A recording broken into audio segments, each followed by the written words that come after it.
आज सिस्टर के द्वारा एक गाना सुनने के लिए प्रभु ने हमें अवसर दिया है। सिस्टर को मैं स्वागत करती हूँ।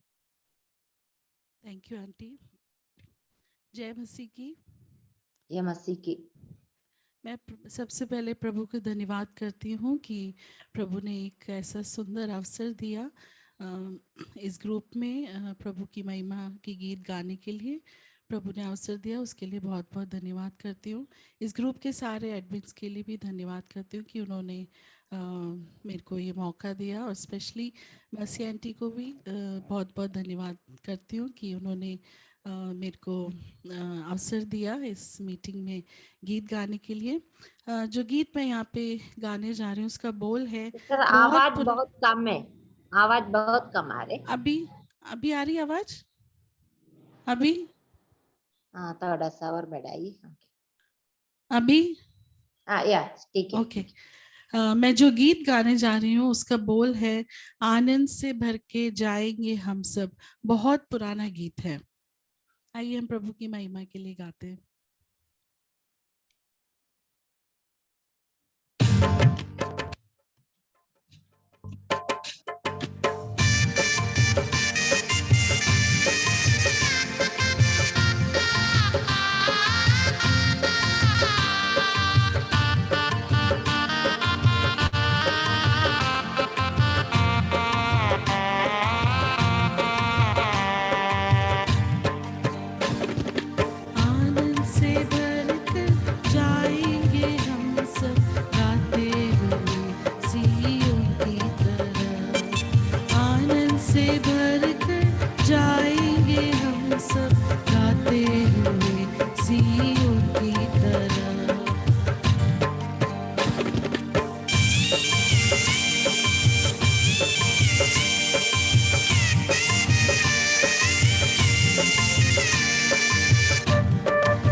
स्वर्ग पर हमारा वतन एक ही है, जहाँ से आएगा यीशु मसीह। सियोन के गाने गाएंगे मिलकर, दुख और तकलीफ वहाँ होगी नहीं।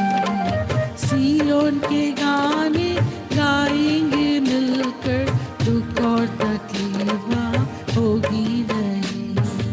आनंद से भरकर जाएंगे हम सब गाते हुए सियोन की तरफ। आनंद से भरकर जाएंगे हम सब गाते हुए सियोन की तरफ। आनंद से भरकर जाएंगे हम सब गाते हुए सियोन की तरफ। Thank you. बहुत बहुत धन्यवाद सिस्टर। आज सुबह के वक्त हमें एक सुंदर गाना सुनने के लिए प्रभु ने हमें अवसर दिया। हम सभी लोग सियोन की तरफ सफर कर रही है। हमारा सफर आनंद से भरकर होने के लिए प्रभु हमारी सहायता करे। अभी वचन की सेवकाई के लिए सिस्टर सुनीता वासुदेव प्रार्थना में अगुवाई करेंगे। आइए हम प्रार्थना करें। हमारे जीवित दयालु पिता परमेश्वर, हम आपको धन्यवाद देते हैं प्रभु इस सुंदर समय के लिए। प्रभु आपने हमारे जीवन में दिया, प्रभु हम धन्यवाद देते हैं। प्रभु हमारे जीवन में फिर से हमें वो मौका दिया प्रभु आपको सन्निधि में बैठने के लिए। प्रभु हम विभिन्न जगहों में प्रभु इस माध्यम के द्वारा प्रभु हम एक साथ में बैठने में प्रभु हमें अवसर दिया। प्रभु हम धन्यवाद देते हैं प्रभु। और प्रभु वचन सुनने के लिए प्रभु हमें अवसर मिला। प्रभु कितनी लोग है प्रभु जिनकी बस अवसर नहीं मिलते हैं प्रभु। और प्रभु हमें जो बहुमूल्य अवसर मिला है प्रभु, हम इसको अच्छे रीति से इस्तेमाल करने में प्रभु हमें सहायता मदद करना प्रभु। और प्रिय रस्टीना सिस्टर को प्रभु आपने अच्छा वरदान दिया प्रभु। प्रिय बहन को प्रभु आपको महिमा के लिए प्रभु गाने में प्रभु आपने सहायता किया। प्रभु हम धन्यवाद देते हैं प्रभु। प्रिय बहन को जो वरदान आपने दिया है प्रभु आपको महिमा के लिए गाने के लिए प्रभु अपने प्रिय बहन को प्रभु इस्तेमाल कर रहे प्रभु हम धन्यवाद देते हैं प्रभु। उनके सेवकाई में प्रभु उन्हें आशीष करना प्रभु, उन्हें कलीसिया में भी आशीष करना प्रभु। जिन जगहों में प्रिय बहन जाती है प्रभु आपको गाने के लिए प्रभु उनके गाने से प्रभु हम सबको प्रभु उनके महिमा के लिए प्रभु आगे बढ़ाना प्रभु, सहायता मदद करना प्रभु। और प्रभु वचन की सेवकाई प्रभु हमारे बीच में प्रभु मंजू सिस्टर प्रभु हमारे बीच में प्रभु आपका वचन की सेवकाई करेंगे प्रभु। प्रिय बहन को प्रभु आपको हाथ में सौंपते हैं प्रभु। और प्रभु प्रिय बहन को प्रभु आपने अच्छा वरदान दिया है प्रभु आपको महिमा के लिए प्रभु। विभिन्न जगहों में प्रभु अच्छी रीति से काम करने में प्रभु सेवकाई में प्रभु आप उन्हें इस्तेमाल कर रहे प्रभु हम धन्यवाद देते हैं प्रभु। आपको महिमा के लिए प्रभु उन्हें भी गाने के लिए प्रभु अच्छा वरदान और आपको वचन की सेवकाई करने के लिए प्रभु आपने प्रभु इस्तेमाल कर रहे प्रभु, इसके लिए हम धन्यवाद देते हैं प्रभु। जिन बहन अनेक बहनों के बीच में प्रभु उनको भी प्रभु आपने इस्तेमाल कर रहे प्रभु, इसके लिए हम धन्यवाद देते हैं प्रभु। और इस मीटिंग में जुड़े हुए हर बहन के लिए भी हम प्रार्थना करते हैं प्रभु। प्रभु जिन बहन लोग भी नहीं जुट पाए प्रभु आने वाले दिनों में प्रभु वो लोग भी इस मीटिंग में जुड़े प्रभु और आशीष पाए प्रभु, सहायता मदद करना प्रभु। इस माध्यम इस मीटिंग को चलाने के लिए प्रभु प्रिया आंटी को प्रभु आपने इस्तेमाल किया और इन अगुवाई किया प्रभु, इसके लिए हम धन्यवाद देते हैं प्रभु। मर्सी आंटी के बात स्वस्थ रखे प्रभु हमारे बीच में प्रभु। और प्रभु आंटी के प्रभु हमारे बीच में उनको एक अच्छा सेवकाई करने के प्रभु हम उनका अच्छा बोझ दिया प्रभु, हम धन्यवाद देते हैं प्रभु। और प्रभु इस मीटिंग के प्रभु अच्छी रीति चलाने में प्रभु आगे भी सहायता मदद करना प्रभु। और प्रभु इस माध्यम से प्रभु अनेक जगहों में बैठ करके प्रभु हम बहनों को प्रभु आपका वचन सुनने के लिए सीखने के लिए प्रभु हमें अवसर मिल रहा है प्रभु, इसके लिए हम धन्यवाद देते हैं प्रभु। प्रभु आपका वचन हम सुनने वाले नहीं प्रभु बल्कि हमारे जीवन में हम प्रयोग करने वाले, हमारे जीवन में हम प्रयोग करके चलने वाले प्रभु बनने में प्रभु सहायता मदद करना प्रभु। और जिन लोगों को जुड़ नहीं पाए प्रभु आने वाले दिनों में वो जुड़े, और लोग भी जुड़ना चाहते हैं प्रभु समय पर जुड़ने में प्रभु आपका आशीष वचन हम लोग सुनने पाए प्रभु, सहायता मदद करना प्रभु। आगे भी हमारे कार्यक्रम चलेंगे प्रभु। प्रिया लीजी आंटी प्रभु हमारे बीच में प्रभु हम आपका वचन का प्रभु पद भी पूछेंगे प्रभु, हम लोग भी उसको अच्छे तरह से याद करने के लिए प्रभु ये अवसर जो मिला है प्रभु हम लोग भी सब लोग याद करें प्रभु आपका महिमा के लिए प्रभु। हमारे जीवन में हम आशीष पाने में प्रभु सहायता मदद करना प्रभु। सभी बहनों को प्रभु आपका हाथ में सौंपते हैं प्रभु, प्रार्थना में जीसस से आपको धन्यवाद देते हैं, यीशु मसीह के नाम से मांगते हैं, आमीन आमीन। धन्यवाद सिस्टर। अब वचन की सेवकाई का समय है, इसके लिए मैं सिस्टर मजू को इस मीटिंग में स्वागत करती हूँ। हम सभी लोग प्रभु की उपस्थिति में बहुत ही ध्यान पूर्वक बैठे। प्रभु हमारी सहायता करे। सिस्टर को परिचय कराने की जरूरत नहीं है। अभी कई बार हमें वचन से कई बार हाँ वचन से मैसेज देने के लिए सिस्टर को प्रभु ने उपयोग किया है। आज भी सिस्टर हमारे बीच में है। प्रभु हमारी सहायता करे। सारी बहनों को जय मसीह की। जय मसीह की। मैं परमेश्वर का धन्यवाद देना चाहूंगी कि फिर से मुझे इस मीटिंग में वचन से बांटने के लिए प्रभु ने मौका दिया। इसके लिए मैं धन्यवाद देना चाहूंगी। और जो रिस्पॉन्सिबल सिस्टर्स हैं जिन्होंने मुझे आज के दिन के लिए मैसेज के लिए चुना, मैं उनको भी धन्यवाद देना चाहूंगी। मैं वचन से बोलने से पहले हमेशा परमेश्वर से प्रार्थना करती। इतना ज्यादा वचन से बोलने के लिए मैं परिपक्व नहीं हूँ, लेकिन मैं हमेशा एक प्रार्थना करती हूँ, प्रभु मुझे ऐसा वचन दे जो मेरे जीवन में मैंने अनुभव किया हो और प्रैक्टिकली मैं उसको करती हूँ। अगर प्यार करने के लिए अगर लव के ऊपर कोई मैसेज दे और वो अपने घर में ही या पड़ोसी से प्रेम ना करे तो वो सही नहीं है। तो मैंने बहुत प्रार्थना किया कि प्रभु मुझे ऐसा वचन दे जिसका मुझे अनुभव हो और मैं उसको स्ट्रांगली मैं बहनों से बता पाऊं। और प्रभु ने मुझे इस वचन को दिया। ज्यादा मैं इंट्रोडक्शन इसलिए नहीं देना चाहूंगी क्योंकि मुझे जो मैंने मैसेज प्रिपेयर किया है वो मुझे जितना वक्त मुझे दिया है उसके अंदर मुझे खत्म करना है। तो हम हमेशा सोचते हैं, कई चीजों के लिए हम लोग इंतजार करते रहते हैं और सोचते हैं कि अभी तक हमें जवाब क्यों नहीं मिला है। तो मैं ये वचन सुनाने से पहले मेरे जीवन में अनुभव कई सारे हैं। मलयालम जानने वाले सिस्टर्स ने, कई लोगों ने यूट्यूब में मेरी टेस्टमनी सुनी है। तो उस 1 घंटे का टेस्टमनी था, लेकिन उससे भी ज्यादा है, उसमें लिमिटेड टाइम थे इसलिए मैं बोल नहीं पाई। इस मीटिंग में भी एक बार मैंने आके बहुत संक्षिप्त रूप में अपना 1-2 टेस्टमनी शायद बताया है, लेकिन मैं बिना टेस्टमनी के थोड़ा सा इंट्रोडक्शन दिए बगैर मैं इस मैसेज को नहीं बोल पाऊंगी, क्योंकि मैं उसमें से एग्जाम्पल देख के ही मैं बोल पाऊंगी। तो मैं जल्दी में बोलूंगी, कुछ भी डिटेल में नहीं बताऊंगी। मेरे जीवन में परमेश्वर ने अंतिम क्षण में कैसे काम किया है। शुरुआत मैं वहां से करूंगी जब मैं बहुत छोटी थी या 17-18 साल की थी, जब मुझे एक बीमारी हुई। मैं डिटेल नहीं बता रही, जस्ट सिंपली बता रही हूँ। जब डॉक्टर्स ने हाथ छोड़ दिया, जब मुझे खुद लगा कि मैं अब एक और दिन जिंदा नहीं रह सकती, इतना ज्यादा मुझे प्रॉब्लम हुआ, तो अंतिम क्षण में मैंने प्रार्थना सिर्फ इसलिए किया, प्रभु मैं अब मरने जा रही हूँ, प्रभु मुझे प्रभु से माफी मांगा। और अंतिम प्रार्थना जैसे मैंने प्रार्थना करके घुटनों में बैठ के प्रार्थना किया, क्योंकि बीमारी इतनी ज्यादा बढ़ गई थी कि मैं एक स्टेप भी मैं रख नहीं सकती थी आगे। लेकिन अंतिम क्षण में जब मैंने प्रार्थना, वो मेरा लास्ट प्रेयर की तरह मैंने प्रार्थना किया। लेकिन दूसरे दिन जब मैं सुबह उठी, मुझे पूरी तरह से चंगाई मिल चुकी थी। प्रभु ने मुझे वो अंतिम क्षण में मेरे जीवन में काम किया। उसके बाद जब मैं 8th-9th में पढ़ती थी, मैं जब केरला में थी, एक नदी में अपने कजिन्स के साथ नहाने के लिए गई थी। मैं पानी के अंदर डूब गई, कोई बचने का कोई चारा नहीं था। मेरे आगे, मुझे अभी भी याद है, छोटी छोटी मछलियां जाते हुए मैंने देखा। पूरी तरह मुझे कोलैप्स सी हो गई थी। तब वहां पे नहाने आई जो कुछ आंटियों ने अपना जो पेटीकोट है वो पानी के अंदर धोने के लिए डाला, तो मुझे वो कपड़े का एक छोटा सा टुकड़ा मिला, जिससे अंतिम क्षण में जब मेरी सांस जाने वाली थी, उस क्षण उस कपड़े को पकड़कर मैं ऊपर आ पाई। वहां भी प्रभु ने अंतिम क्षण में काम किया। कई सारे एक्सीडेंट से परमेश्वर ने मुझे बचाया है। शादी के बाद डॉक्टर्स ने बताया कि मुझे बच्चे नहीं होंगे। दिल्ली के डॉक्टर्स, अलवर के डॉक्टर्स ने पूरा बता दिया ट्रीटमेंट करना पड़ेगा, अगर ट्रीटमेंट करें तो भी 10-15 साल तो वेट करना ही पड़ेगा। और डॉक्टर्स को ये भी डाउट था टेस्ट के लिए मुझे बायोप्सी, आप जो जानते हैं बायोप्सी के लिए क्यों बुलाया जाता है, सारी उम्मीद टूट चुकी थी। बस मैं परमेश्वर से प्रार्थना करती थी। बायोप्सी के लिए जब मुझे लिटाया गया और वो डॉक्टर टूल्स लेके जब मेरे सामने आई, पता नहीं प्रभु ने मेरे मुंह से ये बुलवाया कि मजू ये बोलना है। और मैंने डॉक्टर से बोला, डॉक्टर मुझे चक्कर आ रहा है और अजीब सा हो रहा है। डॉक्टर ने वो टूल्स मेरे ऊपर इस्तेमाल करने से पहले बोला, ऐसे कैसे हो सकता है, फिर भी तुम एक प्रेगनेंसी टेस्ट कर लो करके मुझे उस बेड से उठा के मेरा प्रेगनेंसी टेस्ट करवाया। और प्रभु की महिमा के लिए बोलूं कि मेरा प्रेगनेंसी टेस्ट उस समय पॉजिटिव निकला। अंतिम क्षण में वहां पर भी प्रभु ने काम किया। मेरे जब ट्विंस बेटियां मेरे पेट में थी, जब 6 हफ्ते जब हुआ तो एक मांस का टुकड़ा मेरे पेट में से ऐसे, मैं जब यूरिन पास करने गई तो गिरा, तो उसमें सबने बोला कि ये तो डेंजरस है, एक काम करो, पास में एक अच्छी गायनी है उसके पास जाके करो, टेस्ट कराओ। तो उसने जब अल्ट्रासाउंड कराया तो उसके अंदर पता चला कि मेरा मिसकैरेज हो चुका है।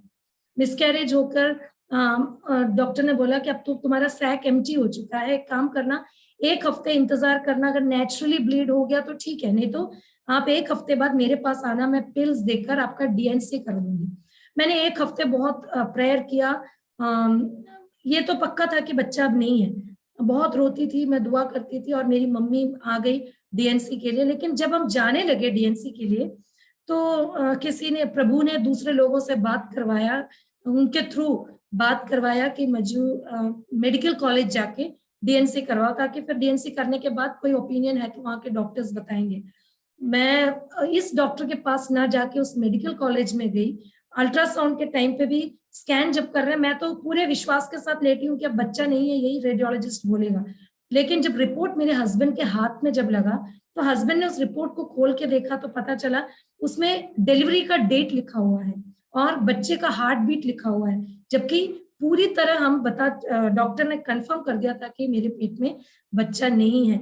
और वहां पर भी प्रभु ने अंतिम क्षण में मेरे जीवन में काम किया है। ऐसे बहुत से अनुभवों से मैं गुजरी हूँ, इसलिए इस वचन को जब मैं आपसे बांट रही हूँ, मैं अनुभवी हूँ, इसलिए स्ट्रांगली पूरे फेथ के साथ मैं इस वचन को आपके सामने में बोल सकती हूँ। शायद मैं कभी कभी सोचती, पहले मेरे जीवन में एक के बाद एक घटनाएं होती थी, तो मैं सोचती थी प्रभु मेरे साथ ही ऐसा क्यों होता है।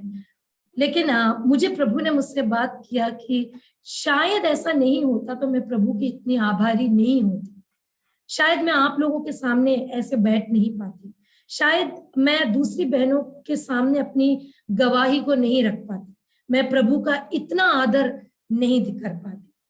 इसीलिए मैं इस बारे में आपके सामने मैं वचन को रखना चाहूंगी।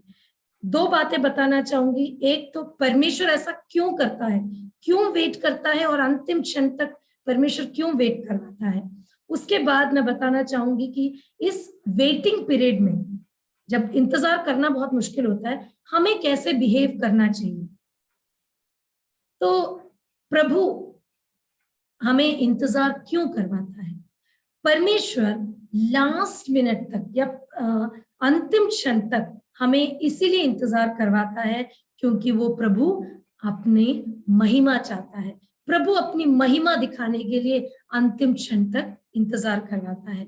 प्रभु हमें उस जगह तक लेकर जाता है जहां सब लोग अपनी उम्मीदों को छोड़ देते हैं, डॉक्टर्स अपना हाथ ऊपर कर देते हैं, अब कुछ नहीं हो सकता है, या हमारा नौकरी करने वाली जगह पे बोल सकता अब आप यहाँ नौकरी नहीं कर सकते, या घर पे कुछ ऐसी प्रॉब्लम्स जहाँ पे इंसान का हाथ जब बंद हो जाता है, सारे दरवाजे बंद होने तक प्रभु हमें वहां तक लेकर जाता है। और वहां पर जाकर परमेश्वर क्या करता है, अपना कार्य करता है, आश्चर्य काम करता है। तो वहां पर क्या होता है, हमें प्रभु की तरफ और रेस्पेक्ट और आदर और विश्वास हमारा बढ़ जाता है।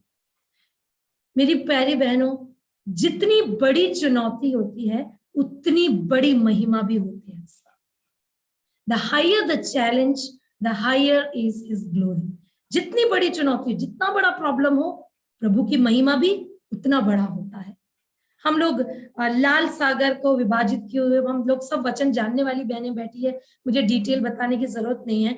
मूसा जब इसराइलियों को मिस्र से लेकर बाहर आया, प्रभु ने मूसा को समुद्र के पास किनारे पर उसको रहने के लिए बोला। तब परमेश्वर ने एक और काम किया, तब परमेश्वर ने फिरौन के मन को इसराइलियों का पीछा करने के लिए कठोर भी कर दिया। और जानबूझकर, मैं तो कहूंगी जानबूझकर, परमेश्वर ने इसराइलियों को, इसराइल पुत्रों को क्या किया, लाल समुद्र और फिरौनी जो सेना है उसके बीच में फंसा दिया जानबूझकर। एक तरफ लाल सागर, एक तरफ फिरौन की सेना। क्यों ऐसे किया होगा? क्योंकि प्रभु जानता है कि प्रभु को वहां पे कार्य करना है, ताकि जब वह उन्हें बचाए तो उसकी महिमा हो। हम लोग इन बातों को जानते हैं, लेकिन फिर भी निर्गमन की किताब 14 अध्याय 17वें और 18वें पद पे इस बात को लिखा हुआ है। और सुन, मैं आप मिस्रियों के मन को कठोर करता हूं और वे उनका पीछा करके समुद्र में घुस पड़ेंगे। तब फिरौन और उसकी सेना और रथों और सवारों के द्वारा मेरी महिमा होगी। तब मिस्री जान लेंगे कि मैं यहोवा हूं। और जब फिरौन और उसके रथों और सवारों के द्वारा मेरी महिमा होगी, तब मिस्री जान लेंगे कि मैं यहोवा हूं। ये ऐसे ही एक घटना नए नियम में भी, बहुत सारी घटनाएं हैं नए नियम में भी हम देख सकते हैं। लाजर की मृत्यु के बारे में हम लोग इस बात को भी जानते हैं। यीशु मसीह जब लाजर की मृत्यु के समय 2 दिन वेट किया और उसको उससे मिलने जाने से पहले, और यीशु मसीह यहूदिया पहुंचा, तब तक लाजर को मरे 4 दिन हो चुके थे। यीशु मसीह ने क्यों इतना दिन इंतजार किया? क्या यीशु मसीह इतना आलसी था कि अभी नहीं जाना है, या यीशु मसीह के पास कोई और काम इतना उससे भी ज्यादा इंपॉर्टेंट आ गया था कि यीशु मसीह ने बोला ठहरो, थोड़ी देर बाद मैं जाऊंगा? नहीं, यीशु मसीह ने इसीलिए वेट किया क्योंकि वहां पर यीशु मसीह को काम करना है और यीशु मसीह के नाम या उसकी महिमा वो चाहता था। यूहन्ना 11:4 में लिखा है, यह सुनकर यीशु ने कहा, यह बीमारी मृत्यु की नहीं परंतु परमेश्वर की महिमा के लिए है, कि उसके द्वारा परमेश्वर के पुत्र की महिमा हो। लाजर को अगर मरने से पहले यीशु मसीह वहां आकर लाजर की बीमारी से अगर लाजर को चंगाई देता तो अद्भुत कार्य तो होता, लेकिन एक नॉर्मल अद्भुत कार्य होता, क्योंकि प्रभु ने काफी लोगों को चंगाई दिया है, वहां पर भी वो चमत्कार कर सकता था। लेकिन मृतकों में से जी उठाना या लाजर का जी उठना एक नॉर्मल मिरेकल नहीं था, मन को झकझोर करने वाला एक मिरेकल वहां पर परमेश्वर ने किया। यीशु मसीह ने अपनी महिमा पाने के लिए यह काम किया। प्रभु, मेरी प्यारी बहनों, प्रभु अपनी महिमा प्राप्त करना बहुत पसंद करता है। वो हमें इंतजार करवाता है, वो हमारे सिचुएशन को वर्स्ट या लास्ट मोमेंट तक लेकर जाता है ताकि हम रोएं, गिड़गिड़ाएं। मेरी गवाही, मैंने बोला मैं पहले भी रोती थी अपनी बीमारी को सही करने के लिए, लेकिन प्रभु चाहता था कि मैं घुटनों में बैठकर, मेरे आंसू इतने निकले, मैं अपने दिल को पूरी तरह खोल के रखूं। उस मोमेंट तक प्रभु ने मुझे वो दर्द सहना पड़ा, उस मोमेंट तक प्रभु ने इंतजार करवाया, और उसके बाद प्रभु क्या करता है, हमें चंगाई देता है या उस प्रॉब्लम से हमें बाहर निकलता है ताकि उसके आश्चर्य काम को हम पहचान सके। प्रभु इस तरीके से काम करता है कि हम उसकी आराधना करेंगे। किसकी आराधना करेंगे? उस परमेश्वर का जो बंद दरवाजे को भी खोल सकता है, बंद रास्ते को खोलने वाले परमेश्वर तक हम पहुंच सके। जहां हमें लगता है कि आगे कोई रास्ता खुला नहीं है, जहां हमें लगता है पूरा मार्ग बंद हो चुका है, वहां पर परमेश्वर काम करने के लिए प्रभु हमें अंतिम क्षण तक लेके जाता है। दूसरी बात, परमेश्वर सबसे आखिरी पल तक इसीलिए हमसे इंतजार करवाता है, और या परमेश्वर इंतजार करता है ताकि लोग उस पर विश्वास करें। पहले मैंने बोला, the higher the challenge the higher his glory. दोबारा मैं बताऊंगी, the higher the challenge the higher is the miracle. जितनी बड़ी चुनौती होगी उतना बड़ा आश्चर्य काम होगा। छोटे से काम को परमेश्वर शुरू में ही करके दे दे तो वो आश्चर्य काम नहीं कहा जाता है उसे। यहाँ पर जितनी बड़ी चुनौती है उतना बड़ा आश्चर्य काम होता है। जब लोग परमेश्वर के अद्भुत कार्य को देखेंगे वो उसके गवाह बनेंगे, वह उनको परमेश्वर पर विश्वास दिलाने पे मजबूर करेंगे। लोग जानेंगे कि सिर्फ ये काम परमेश्वर से ही हुआ है। जब मुझे डॉक्टर्स ने, दिल्ली और अलवर के डॉक्टर्स ने कंफर्म कर दिया कि इसको बच्चा नहीं होगा, और कई लोगों ने प्रार्थना किया, कितने अविश्वासी लोगों को पता चल गया। हॉस्पिटल के नर्सेस, यहाँ अलवर के नर्सेस जानते थे कि मजू को प्रॉब्लम है, लेकिन उनके सामने जब बिना किसी ट्रीटमेंट के जब पता चला कि मेरा प्रेगनेंसी टेस्ट पॉजिटिव है, तो कितने कितने तरीके से लोगों ने उस मिरेकल को देखकर प्रभु को जाना। और जब मैं मेरे जाने के बाद उस डॉक्टर ने उस नर्सेस को बताया कि इसका प्रेगनेंसी हुआ तो है, लेकिन 4 महीने तक हो सकता है ये रहे, लेकिन ये डिलीवर नहीं करेगी बेबी को। जब 8वां महीना हुआ, मैं मम्मी के पास से यहाँ अलवर वापस कुछ काम के लिए आई, तो बच्चे का मूवमेंट बंद हो चुका था। तो मैं डॉक्टर के पास गई, तो डॉक्टर बहुत शॉक में रह गई। बाद में मुझे नर्सेस ने ये सब बताया कि डॉक्टर ने बोला इसके पेट में 8 महीने तक बच्चा कैसे टिका, क्योंकि इसको तो बहुत सारे प्रॉब्लम्स हैं। तो वहां पर भी डॉक्टर हो या नर्स हो, जो लोग हैं उनके सामने प्रभु ने उनके विश्वास को बढ़ाया। तब मैं अपने मुंह से बोल पाई, डॉक्टर ने मुझसे एक स्टेटमेंट बोला, तुमने तो कमाल कर दिया। लेकिन मैंने तब बोला, तब मैं इतना ज्यादा किसी से सुसमाचार कुछ कभी सुनाया नहीं, मैंने डॉक्टर से बोला ये मैंने नहीं, मेरे जीवित परमेश्वर ने किया है, मैं इस चीज को बता पाई। तो प्रभु हमारे द्वारा, प्रभु हमारे जीवन में ऐसा कार्य करता है कि वो हमारे विश्वास को बढ़ाता है। परमेश्वर हमें बचा सकता है करके हम भी विश्वास करेंगे, दूसरे लोग भी विश्वास करेंगे। हम लोग शद्रक, मेशक और अबेदनगो के बारे में जानते हैं कि वहां पे नेबुकदनेस्सर ने, जो बेबीलोन का जो राजा है, उसने आदेश दिया कि सोने के मूर्त के आगे झुकना है। और लेकिन दानियल, शद्रक, मेशक, अबेदनगो ने वहां पर उस बात से इनकार किया, और जो इनकार करता है उसको दंड में क्या, आग में डाल दिया जाएगा। परमेश्वर ने आग में डालने से पहले उनको नहीं बचाया, आग में डालने तक इंतजार किया। वहां पर परमेश्वर ने काम किया और उनको जलने से पहले उनको बाहर निकाला। राजा नेबुकदनेस्सर वो देख के आश्चर्यचकित हुआ। उसने क्योंकि उसके सामने ही अद्भुत कार्य हुआ। उसने प्रभु की स्तुति की और उसने पहचाना कि यही सच्चा परमेश्वर है। और उसने वहां पर लोगों को ये बोला कि, वहां के प्रजा को क्या बोला कि कोई भी इजराइल के परमेश्वर के खिलाफ नहीं बोलेगा, जो बोलेगा उसको दंड दिया जाएगा। जिन बहनों ने ये नहीं पढ़ा है, कोई ऐसा है तो दानियल की किताब 3 अध्याय 28 और 29 पद में लिखा है, नेबुकदनेस्सर कहने लगा, धन्य है शद्रक, मेशक और अबेदनगो का परमेश्वर, जिसने अपना दूध भेजकर अपने इन दासों को इसीलिए बचाया क्योंकि इन्होंने राजा की आज्ञा न मानकर उसी पर भरोसा रखा और यह सोचकर अपना शरीर भी अर्पण किया कि हम अपने परमेश्वर को छोड़ किसी देवता की उपासना व दंडवत ना करेंगे। इसलिए अब मैं यह आज्ञा देता हूं कि देश देश और जाति जाति के लोगों और भिन्न भिन्न भाषा बोलने वालों में से जो कोई शद्रक, मेशक और अबेदनगो के परमेश्वर की कुछ निंदा करेगा, वह टुकड़े टुकड़े किया जाएगा और उसका घर घूरा बनाया जाएगा, क्योंकि ऐसा कोई और देवता नहीं जो इस रीति से बचा सके। कितनी बड़ी गवाही है। परमेश्वर हमारे जीवन में कार्य करता है तो इस प्रकार कार्य करता है।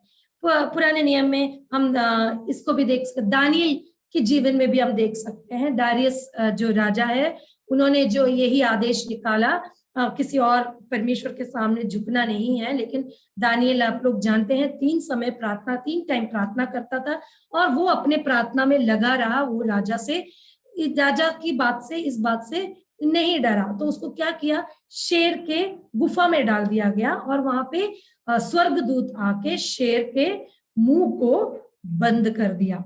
यहाँ पर भी दारियस राजा ने देखा कि किसने बचाया है, जीवित परमेश्वर ने बचाया है। उसने परमेश्वर का आदर किया और उन्होंने वहां पर आदेश निकाला कि यहाँ पर जो भी प्रजा है, इस इसराइलियों का जो परमेश्वर है उससे डरना है और उसकी आज्ञा को मानना है, और यही जीवित परमेश्वर है।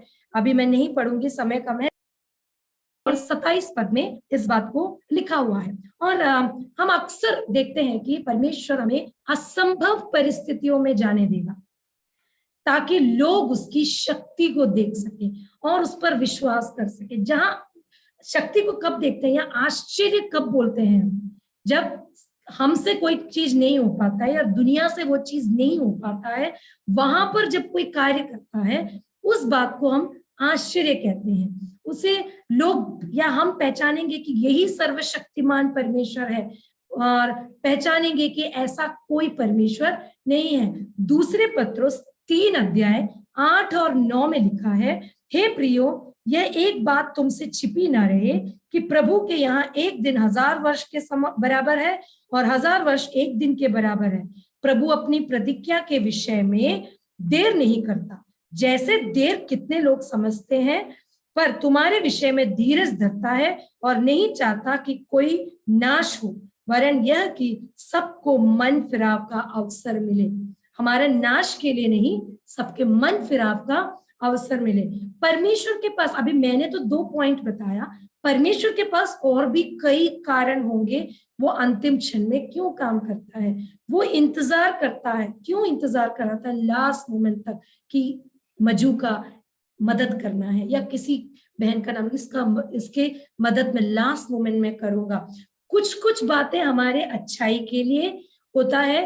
परमेश्वर हमें शायद तैयार करना चाहता है, किसी बड़ी बात के लिए तैयार करना चाहता है, हमारा विश्वास बढ़ाना चाहता है। मुझे लगता है अगर मेरे पास गवाही नहीं होती तो मैं आप लोगों के सामने वचन को लेकर कभी नहीं आ पाती। प्रभु मुझसे कितना बड़ा कार्य करवा रहा है। हालांकि कभी कभी जब परमेश्वर प्रतीक्षा करवाता है तो हमारे बारे में सिर्फ नहीं सोचता है, कभी कभी वह हमें अपने आसपास के लोगों के सामने अपनी महिमा प्रदर्शित करने के लिए एक हताश स्थिति में हमें लेकर जाता है। जब मेरा ट्विंस का जब मिसकैरेज हुआ, आसपास सब विश्वासी लोग हैं सब, लेकिन बड़े दुखी हो गए। मजू को तो बहुत इंतजार करके दोबारा कंसीव किया, ये क्या हो गया मजू के साथ, सब एक हताश स्थिति में मैं भी आ गई थी। लेकिन जब पता चला कैंपस में, पूरा एसीए कैंपस में थी, कैंपस में पूरा फैल गया कि अरे ऐसे कैसे हो गया, तो वहां पे जिन सिस्टर्स को बच्चे नहीं हो रहे थे वो सिस्टर्स ने तक बोला प्रभु जब मजू के साथ ऐसा कर सकता है तो हमारे जीवन में भी कर सकता है। और यकीन मानिए वहां पे एक बहन, आशा करके एक बहन है, जिनके बच्चे नहीं हो रहे थे, उसके 2 महीने बाद उस बहन ने भी कंसीव किया। तो बहन ने बोला मजू का जो टेस्टमनी है, वो जो मजू के साथ हो, उससे मेरा विश्वास और बढ़ गया। तो प्रभु हमारे जीवन में कभी कार्य करता है तो सिर्फ हमारे लिए नहीं, दूसरे लोग भी वो जानकर विश्वास कर सके।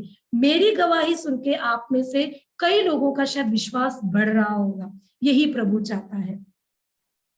प्रभु हमें अगर आप में से कोई इंतजार कर रहा है किसी भी चीज के लिए, बीमारी नहीं, बहुत सारी बातों के लिए इंतजार करता है, तो मेरी प्यारी बहनों हार नहीं मानना है, हार नहीं मानना है। Don't give up. परमेश्वर आपको भूला नहीं है, वो कभी लेट नहीं होता है। हम लेट हो सकते हैं, प्रभु कभी लेट नहीं हो सकता है। उसके समय में वो आपको जरूर बचाएगा। वो आपकी परीक्षा के माध्यम से अपनी महिमा प्राप्त करेगा, और जब वह कार्य करेगा आपके आसपास के लोग एक सच्चे और सर्वशक्तिमान परमेश्वर पर विश्वास करेंगे। और बाद में आपको रियलाइज होगा कि प्रभु ने मेरे जीवन में उतना बड़ा तूफान इसलिए लेके आया क्योंकि ये अच्छा काम होना था। अब मुझे रियलाइज हुआ, पहले मैं सोचती मेरे साथ ही ऐसा क्यों होता है, लेकिन मैं अभी बहुत अच्छी तरह से जानती हूँ ये सब घटनाएं मेरे साथ इसलिए हुआ ताकि दूसरे लोग भी प्रभु को जान सके। ये 2 बातें ही मैं बताना चाहूंगी, प्रभु क्यों इंतजार करवाता है, द रीजन बिहाइंड। अब मैं बताना चाहूंगी कि ये इंतजार का समय है, ये काटना बड़ा मुश्किल होता है। क्या करना है, क्योंकि हमारे इंतजार कई बातों के लिए होता है। हो सकता है परमेश्वर के द्वारा की गई कोई प्रॉमिस पूरा नहीं हो रहा है। हो सकता है हमारा कोई सपना है जिसका साविष्कार हमें करना है, किसी बड़ी मुसीबत से हम छुटकारा पाना चाहते हैं। मसीही जीवन का जो सफर है मेरी प्यारी बहनों, इंतजार के कई मौसम से होकर गुजरना पड़ता है। क्यों हम इंतजार करते हैं? आप ये मान लो आप एक छोटी सी बीज है, जिसको बीज के समान है, जिसको अभी अभी लगाया है, और अब उसे बढ़ने के लिए या एक पेड़ बनने के लिए हमें समय लगेगा, एक पेड़ बनने तक समय लगेगा। और ये बीज और पेड़ के बीच में जो इंतजार का जो समय है, ये जो दौरान है, परमेश्वर सबसे उचित काम हमारे द्वारा करेगा। वो हमें विकसित करेगा, हमारे जड़ों को वो गहराई तक ले जाता है ताकि हम बढ़ सके और ऐसा फल लेकर आ सके जिससे उसकी महिमा हो सके और उस फल का जो आनंद है दूसरे लोग ले पाए। बोलना बहुत आसान है ना, इंतजार करना है। हम तो कितने सालों से इंतजार कर रहे हैं, बहुत आसान है। बहुत मुश्किल होता है इंतजार करना, लगता है अब तो बस अब नहीं हो सकता। हम परमेश्वर से रोके बोलते हैं प्रभु अब तो नहीं हो सकता है, मैं तो इस बात को छोड़ ही रही हूँ, अब नहीं हो सकता है, कुछ नहीं हो सकता है।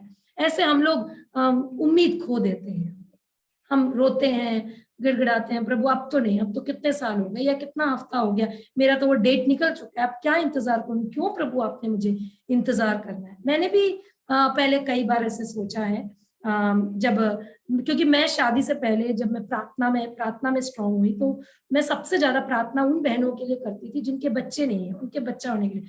जब मुझे डॉक्टर ने बताया तो मैं परमेश्वर से बोलती थी प्रभु मैं उन बहनों के लिए प्रार्थना करती थी और वही स्थिति अब मेरी हुई, मैं बड़ी दुखी रहती थी, अब तो क्या करूं प्रार्थना, ऐसे सोचती थी। लेकिन उस वक्त प्रभु क्या करता है, कोई वचन के द्वारा या प्रभु के दास लोगों के द्वारा प्रभु हमसे बात करके हमें और स्ट्रांग बनाता है। मुझे जब डॉक्टर ने ये बताया, उसके दूसरे दिन कॉटेज मीटिंग में प्रभु के दास थॉमस अंकल थे, तो उन्होंने हन्ना के बारे में प्रचार किया। तो मुझे लगा प्रभु मुझसे बात कर रहा है।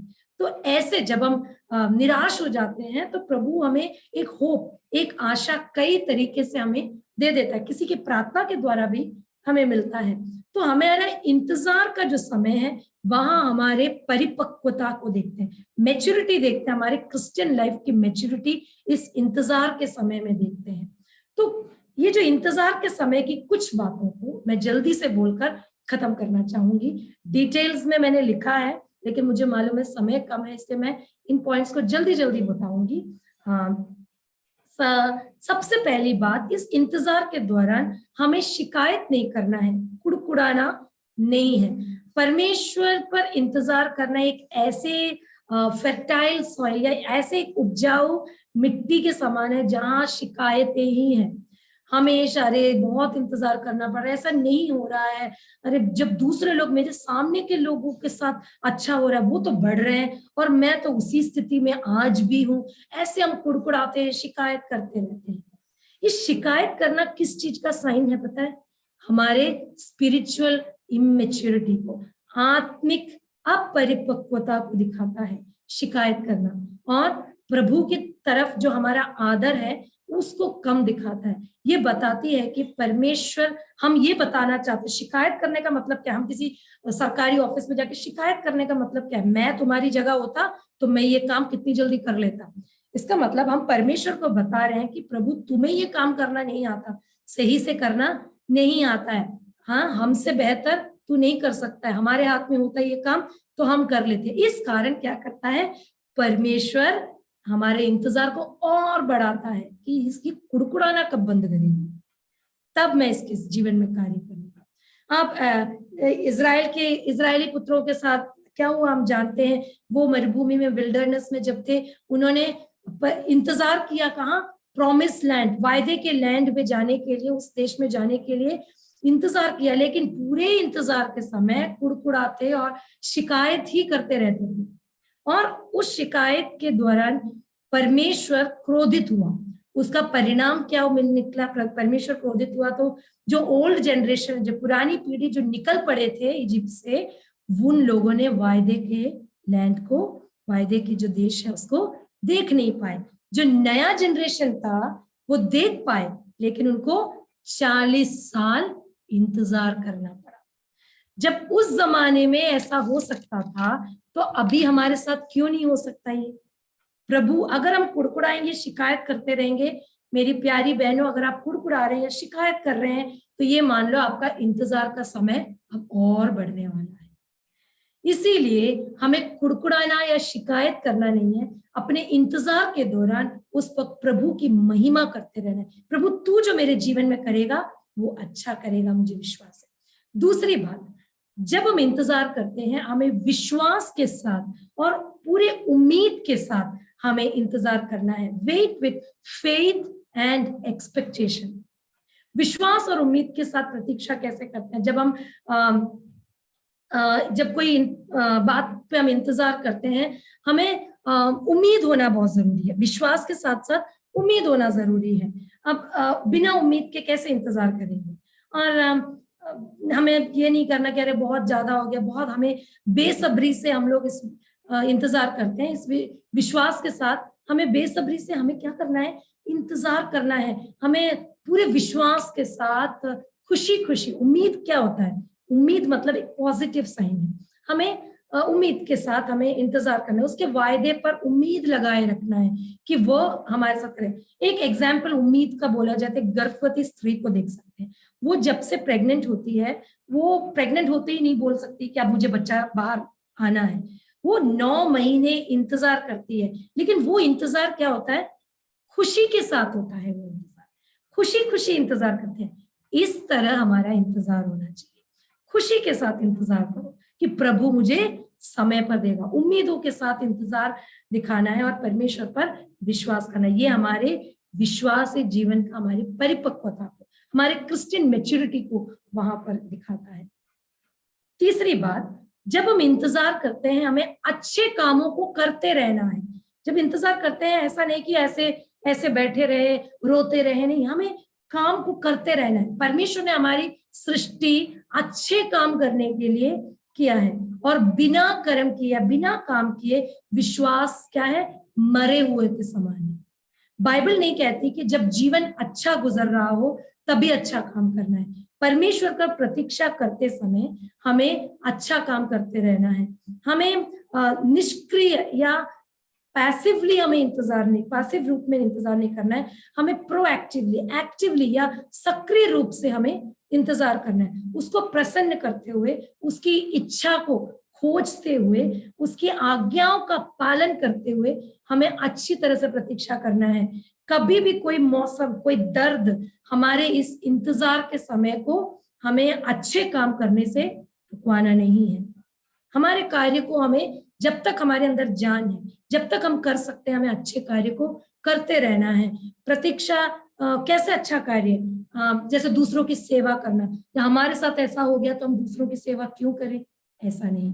दूसरों के लिए प्रार्थना करना है, हमें दूसरों को दिलासा देना है, उनको एनकरेज करना है, उनके ऊपर दया दिखानी है। ऐसे अच्छे कार्यों को हमें करते रहना है, उसको स्टॉप नहीं करना है।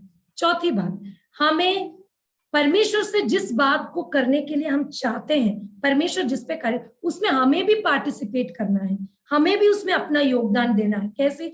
परमेश्वर चाहता है कि जो भी मिरेकल, जो भी अद्भुत कार्य परमेश्वर ने जो प्रार्थना का जवाब दिया है, उसमें हम देख सकते हैं प्रभु चाहता है कि हम भी उसमें कार्य करें, बैठे नहीं रहना। यीशु मसीह ने जब भूखों को, जब भीड़ को जब खिलाया तो उसने थोड़ा सा मिट्टी या कुछ लेकर ऐसे कर खाना बनाकर सबको नहीं दिया है। वहां पर हम देखते हैं, वहां पे चेलों ने भी जो रोटी है उसको बांटना शुरू किया। चेलों ने वहां रोटी को लेकर आए। ये सब कार्य चेलों ने भी किया। ऐसे नहीं कि अरे अब तो परमेश्वर को जो करना है करने दो, हमसे नहीं होगा, ऐसे नहीं, हमें भी उसमें कार्य करना है। दूसरी बात कहा जाता है, हमें भी योगदान देना है। हमें एक्टिवली हमें योगदान देना है। हमें उसके अंदर हमारा योगदान होना बहुत जरूरी है। हाँ, कभी कभी हमें लगता है कि हम परमेश्वर का इंतजार कर रहे हैं कार्य करने के लिए, प्रभु कब देगा कब देगा कब देगा करके हम इंतजार कर रहे होते हैं। लेकिन सच्चाई ये है कि प्रभु हमारा इंतजार कर रहा है कि तू कब उठेगी और कब कार्य करेगी। तू भी तो कुछ कर, मैं अकेला थोड़ी ना करूंगा। बीज बोया है तो कम से कम पानी तो डाल, बारिश तो मैं दूंगा। प्रभु हमारा इंतजार कर रहा है, ये मत भूलो। तो हमें एक्टिवली पार्टिसिपेट करना है। परमेश्वर हो सकता है वो काम हमने पहले कभी किया नहीं, वो कार्य प्रभु करना चाहता है, हमने कभी किया ना हो, लेकिन प्रभु चाहता है कि हम उस कार्य को करने के लिए पहला कदम उठाए तो सही। जैसे मैं प्रभु से प्रार्थना करती थी, प्रभु मैं गाना गा लूंगी, गाना लिख लूंगी, ये सब कर लूंगी, लेकिन मुझे कभी भी बहनों के बीच में मैसेज देने के लिए मत बुलाना। सच्ची में मैंने प्रार्थना किया है ऐसे। क्योंकि मुझे बहुत डर लगता है, क्योंकि स्कूल की किताब पढ़ाने की तरह नहीं है। पवित्र शास्त्र को लेकर हाथ में रख के मैं कैसे प्रचार करूंगी। लेकिन जब मुझे पहली बार मौका मिला तो मैंने तब जिसने मुझे बुलाया तो मैंने उनसे बहुत लड़ाई किया, प्लीज आपने मुझसे बिना पूछे मेरा नाम कैसे दे दिया। लेकिन तो उन्होंने भी मुझे बताया, तू एक बार स्टार्ट कर मजू, प्रभु ने अगर पुकारा है, प्रभु ने बुलाया तो प्रभु तुझे यूज करेगा। अभी भी मैं अपने आप को नहीं समझती कि मैं, आप लोग मेरे सामने बैठे सब बहने अच्छे से वचन को जानने वाले, मैं आपके सामने कुछ बोल सकती हूँ, लेकिन प्रभु अगर मेरे मुंह में देता है, मुझे शुरू करना है, बाकी प्रभु ही करता है। ये विश्वास मुझे प्रभु ने दिलाया, तो हमें उसमें पार्टिसिपेट करना है। कैसे पार्टिसिपेट करना है? जैसे अब आप एक नौकरी के लिए आप इंतजार कर रहे हैं, तो बैठे रहने से कुछ नहीं होगा, बायोडेटा भेजो, रेज्यूमे भेजो तो सही, नेट पे नौकरी सर्च तो करो, निकलो तो सही। अगर आप एक बुक पब्लिश करना चाहते हैं तो बुक पब्लिश करने के लिए बैठे रहने से क्या होगा, आप अपना वोकैबुलरी, अपने वाक्य, अपने हिंदी या जो इंग्लिश है उसको अच्छे से सुनो और लिखते रहो, उसको डेवलप करो, उसको करेक्शन करो। ये सब काम आपको करना है, ये सब प्रभु नहीं करेगा, आपको अपना पार्टिसिपेशन देना है। तो ये जो वेटिंग सीजन है, जो इंतजार का जो सीजन है, इसमें प्रभु कार्य करता है। पांचवी बात, अपने हाथ में किसी कार्य को ना लें। अपने हाथों में किसी कार्य को, प्रभु तुझसे नहीं होगा, अब मैं अपने हाथ में इस बात को ले रहा हूं। बहुत सारे प्रलोभन हमारे जीवन में आएंगे कि मजू वो सब छोड़, अब तू ये करना शुरू कर दे।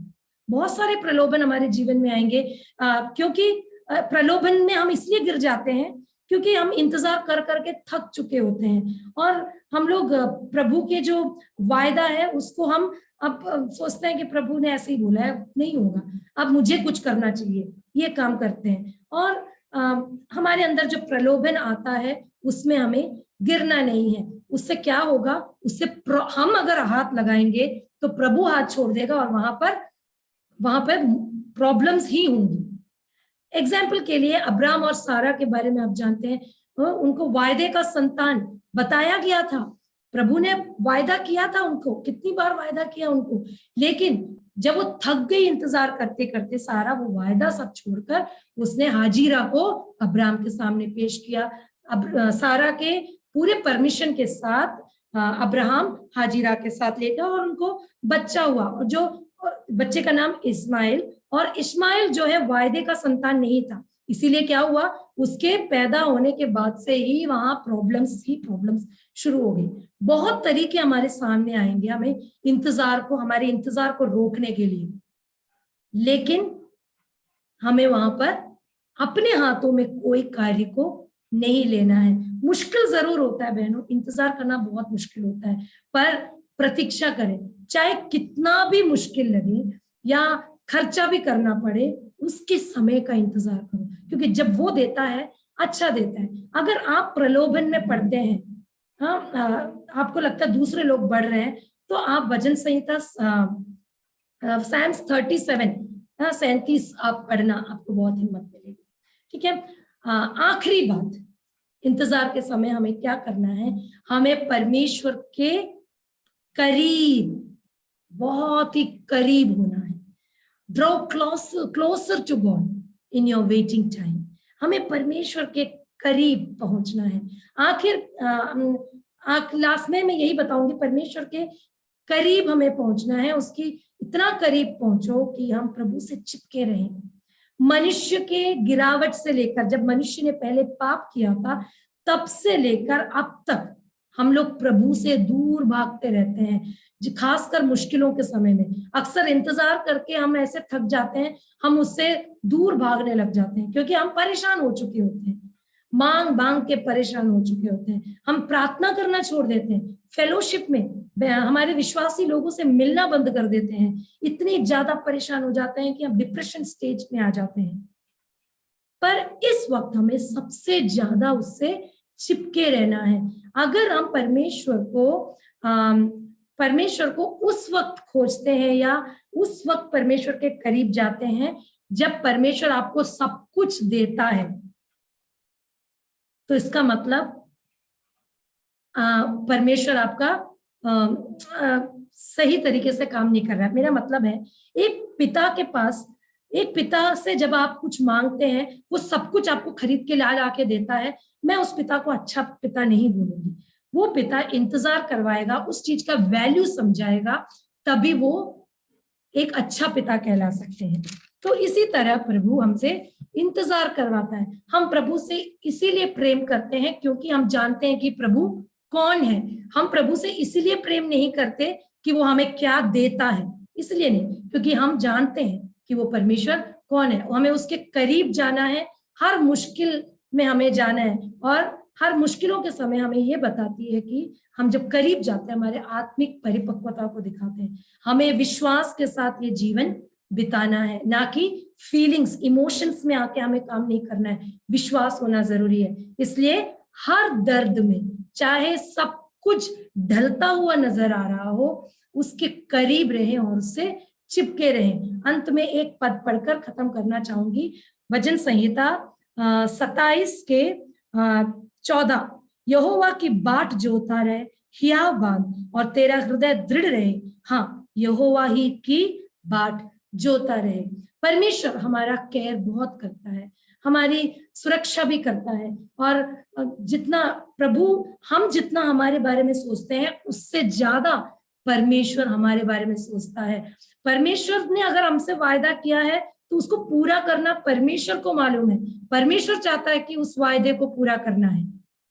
हम बोलते हैं हम इंतजार करके थक गए, क्या परमेश्वर अपने वायदे को ढलने देगा? नहीं, परमेश्वर उस वायदे को थोड़ा इंतजार करके ही सही उस वायदे को जरूर पूरा करेगा, क्योंकि उसने हमें अगर इस दुनिया में भेजा है, तो परमेश्वर हमारी जरूरतों को भी वो समझता है। आप में से कोई भी बहन किसी भी बात का इंतजार कर रहे हैं तो ये पहचान लो कि वो क्यों इंतजार कर रहा है, और जो बातें बताई हमें, ये जो इंतजार के समय किस तरीके से हमें बिहेव करना है, इस बात को भी समझकर आगे बढ़िए। प्रभु जरूर आपकी प्रार्थनाओं का जवाब देगा। अगर आप इंतजार कर रहे हैं, प्लीज कुड़कुड़ाए नहीं, आप इंतजार करते रहे।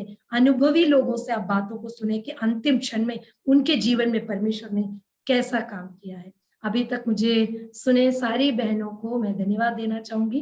प्रभु का भी धन्यवाद देना चाहूंगी कि मुझे ऐसा मौका दिया। धन्यवाद।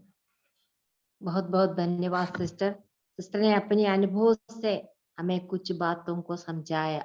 आज की वचन की सेवकाई के द्वारा हम सभी लोग आशीषित हो गए। अभी सिस्टर शेरली उन्नीकृष्ण प्रार्थना में अगुवाई करेंगे।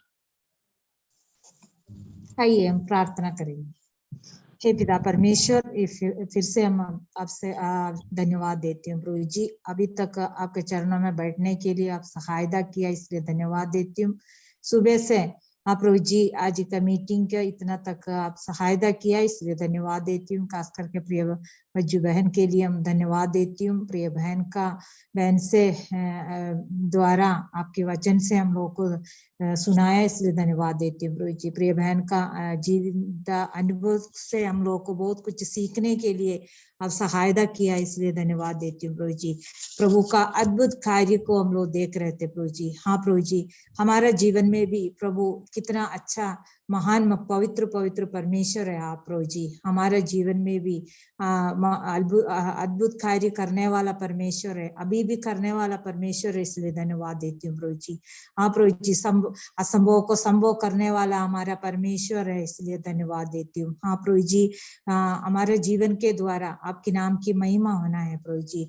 हाँ प्रभु जी, हमारे विश्वास को आप बढ़ाने के लिए हमारे जीवन में भी आप कुछ कार्य करता है, इसलिए धन्यवाद देती हूँ प्रभु जी। प्रिय बहन को इतना अच्छा सुंदर वचन आप दिया है, हमारे जीवन में भी आशीष का कारण होने के लिए आप सहायता करना प्रभु जी, हम प्रार्थना करते हैं। आगे का हमारे जीवन के द्वारा भी आपके नाम की महिमा होना है प्रभु जी। प्रभु जी, हमारे जीवन में उड़ाना नहीं होना है प्रभु जी। हमारे जीवन के द्वारा आपके नाम की और दूसरों को भी विश्वास को आगे बढ़ाने के लिए हम लोग को भी सहायता करना प्रभु जी, हम प्रार्थना करते हैं। हाँ प्रभु जी, अभी तक आप सहायता किया प्रिय बहन को, अब और भी आपकी सेवकाई में और आशीष करना प्रभु जी, हम प्रार्थना करते हैं प्रभु जी। वहाँ का सेवकाई के लिए भी, वहाँ का कलीसिया के लिए भी हम प्रार्थना करते हैं प्रभु जी, सहायता करना प्रभु जी। हाँ प्रभु जी, हमारा प्रार्थना सुना इसलिए धन्यवाद देती हूँ। आगे के कार्य को भी आपको हाथ में सौंप देते प्रभु जी, अब सहायता करना प्रभु जी। हमारा प्रार्थना सुनाए इसलिए धन्यवाद देती हूँ। सब कुछ हमारा उद्धार करता प्रभु यीशु मसीह के मधुर और मीठे नाम से मानते हैं, आमीन। आमीन। धन्यवाद सिस्टर। अभी